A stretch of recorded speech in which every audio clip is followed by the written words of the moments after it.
Today we're taking a look at the 528 from MÖELS & Co. MÖELS & Co. are a very young micro-independent brand. We'll get back to why I'm calling it a micro-independent brand later.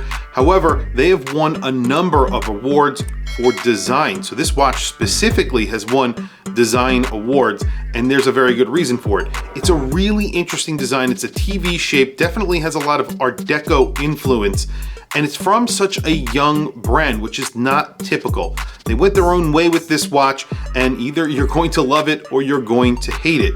Today I have a very interesting version to show you guys. This is a bi-colored dial. It's not something that you see very often.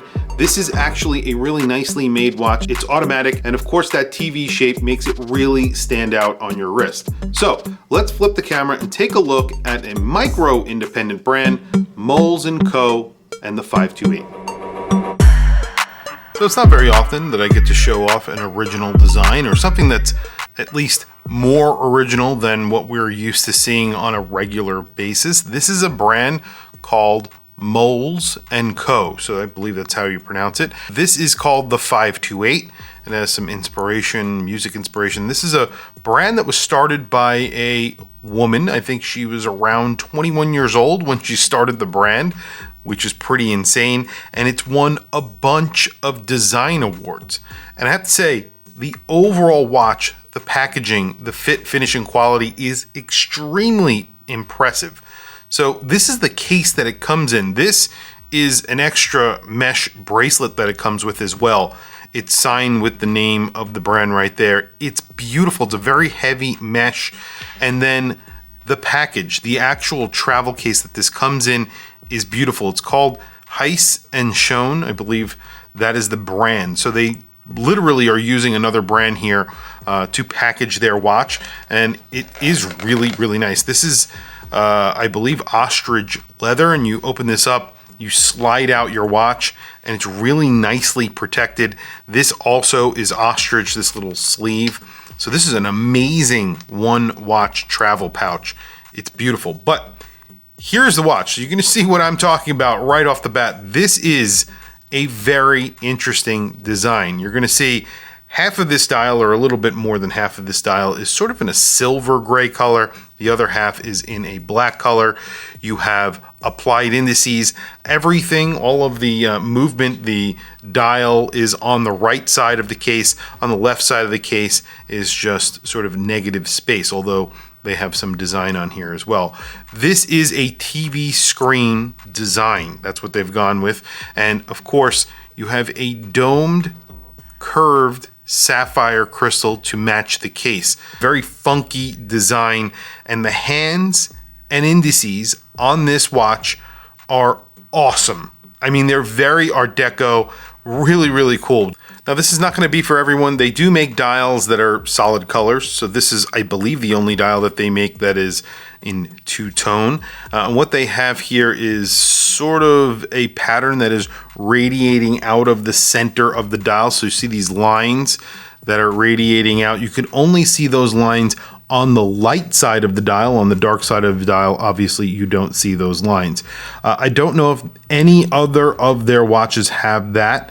I believe they might. However, none of them have this sort of cross section where half of the watch is dark and half the watch is light. The hands on here are skeletonized and gorgeous. They're in a gold tone. So are the indices. The only indices that are here or present are the primary indices, and those are applied, as I mentioned. And you can see as I move around the light, they sort of capture the light and look beautiful. Now, this is not a small watch. That's probably the only complaint that I would have about this watch, is that it is not small. So when you actually measure this watch, it's 45 millimeters. Now, it's not going to wear like a 45 millimeter watch because, of course, the lug-to-lug is very short. It is an automatic watch, and you do get 100 meters of water resistance. It's powered by a Sellita SW200, and it is, I believe, a B, so it does not have a date. So there is no ghost date position, which is great. And there you go. You can see the movement from the back. This looks phenomenal. It really does. They did a great job on the design of this watch. Screwed in case back, as you can see there, and then 528. I believe there's some sort of inspiration with music behind that. You do have a flat sapphire crystal on the back, so you get a flat sapphire crystal here and then a domed curved on the front. So this is really nice stuff. They've tried to make a premium product. The thickness here is 11 millimeters thick, so just under 11 millimeters, so really not that thick. And then the lug to lug, like I said, very, very short, 41.2, so obviously this will wear smaller than a 45 millimeter watch. Again, it's going to wear a little bit bigger than the 41 millimeter lug to lug. So 50.8 millimeters on the crown. Could maybe use a smidge larger crown, but I think it works because the case itself, that 45 millimeters, really isn't that big when you consider the actual shape of this watch. Now, the price on this watch, I think, is around $1,200 here in the United States. However, I wasn't able to convert it on their website, but that's what I figured it out to be. That is with the case that you saw with this extra mesh strap, and it comes on a Hirsch strap. So this is a really nice strap that this comes on, and it has a really nice buckle. It's actually a Hirsch buckle as well. Flip it over. It's like a tan color on the underside. It's 22 millimeters. Really nice buckle, quick release.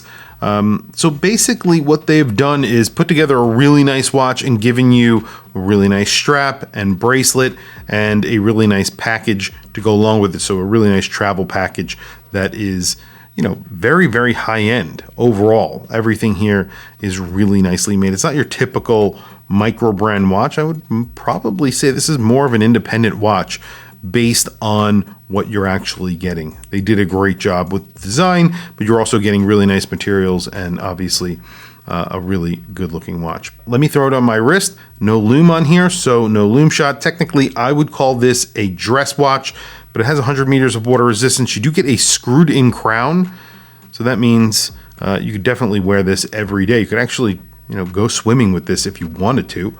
Definitely put it on that mesh bracelet if you do. On wrist today, I have a Vero. This is the Safari, I believe this is called. This is a really new edition that they just recently came out with. It has sort of a khaki dial paired with that black bezel and the sandblasted case. This looks like a really awesome tool watch, and I really love the strap that they paired this with. It comes with a bracelet as well, but the strap is awesome. Well, there you go. You can see on my 7.5 inch wrist, this definitely does work. Now, I could see if you have a smaller wrist than I do, or a much smaller wrist than I do, this might be a little bit large. The only problem you might encounter is the crown digging into your hand. But for me, at my size, this is not a problem. I would imagine that could be a problem for someone with a smaller wrist. This is a 45 millimeter watch with around a 41 millimeter lug to lug and around an 11 millimeter thickness. This is a really cool watch, definitely a conversation starter. I think it's really very good looking. There it is on the bracelet. I have to say, I actually like it better on the bracelet, and I really like it on the strap, but something about the bracelet combination with the dial, it's sort of, I don't know, it makes it a little bit more monochromatic. So it's black and white. You have that silver bracelet, the silver case, black and white dial. The gold indices sort of pop a little bit more because of that. Phenomenal, really cool looking watch. And all in all, I think definitely worth the price. Well, there you go. I think this is a stunner on the bracelet. It's a really weird watch. Not a lot of people are going to love it. Some people are going to absolutely love it. I think I'm one of those people. I think this looks amazing, especially when you consider other micro brands and all of the same designs that you see over and over again. This is really refreshing, and obviously they've won awards for this with good reason. It's cool. This is something completely different, obviously with very heavy 60s and 70s inspiration, but on the bracelet, it just feels like something from the 1970s, 1950s, 1960s, that Art Deco, Jetsons look. I really like it. Very, very cool. Tell me what you guys think down in the comments below. I want to hear from you guys. What do you think of this watch? What do you think of the design? Do you think it deserves to win awards? I think it does. I think this is something a little bit different and a little bit special, but tell me down in the comments. I want to hear from you guys. Please also don't forget to like, subscribe, hit that bell icon. It's super helpful for the channel, and I very much appreciate it. Anyway, guys, thank you for logging on. I'll catch you guys in the next video.